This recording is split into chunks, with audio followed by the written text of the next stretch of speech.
नंदुरबार जिल्ह्यात जगविख्यात असलेल्या सारंगखेडा घोडे बाजाराला आज दत्त जयंतीपासून सुरुवात झाली आहे। महानुभाव पंथाचे श्रद्धास्थान असलेल्या एकमुखी दत्ताच्या दर्शनासाठी आज पंचक्रोशीतल्या भाविकांनी या ठिकाणी मोठ्या प्रमाणात गर्दी केली होती।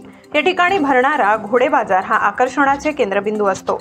यंदा या घोडे बाजारात 2000हून अधिक घोडे खरेदी विक्रीसाठी दाखल झाले आहेत। घोड्यांच्या विविध कलागुणांना वाव देण्यासाठी या ठिकाणी घोड्याच्या विविध स्पर्धांचे देखील आयोजन केले जात असते। अशातच सांस्कृतिक कार्यक्रमाच्या मेजवानीद्वारे पुढील 15 दिवस या ठिकाणी पर्यटकांची चहलपहल पाहावयास मिळणार आहे।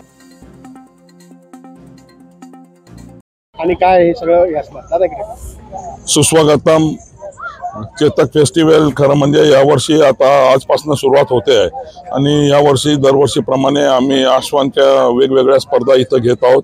18 तारखेला अश्वनृत्य स्पर्धा असेल, 19 तारखेला नुकरा जे सफेद कलरच्या घोड्यांची अश्व प्रदर्शनी अश्व सौंदर्य स्पर्धा असेल, 20, 21, 22ला मारवाडी आदंत 2 दात आणि मेर स्टॅलियनची शो असेल, हॉर्स शो असेल, अश्व प्रदर्शनी असेल, मारवाडी जातीच्या प्रजातीच्या अश्वांची सौंदर्य स्पर्धा असेल। त्याच्यानंतर 23 तारखेला रेवाल रेस असेल। 24 पासून इक्विस्टेरियन स्पोर्ट्स जे अश्व क्रीडा स्पर्धा म्हणतो आपण आता त्यांची सुरुवात होईल। आणि महाराष्ट्र सरकारचे मी आभार मानेल की मागच्या काळामध्ये मागच्या वर्षी महाराष्ट्र सरकारने अश्व क्रीडा स्पर्धांना आपल्या याच्यामध्ये घेतलं आणि त्याच्यामध्ये मुलांना जो नॅशनल खेळेल, जो स्टेट खेळेल त्यांना 10वी 12वी मध्ये त्यांचं पर्सेंटेज वाढणार आहे।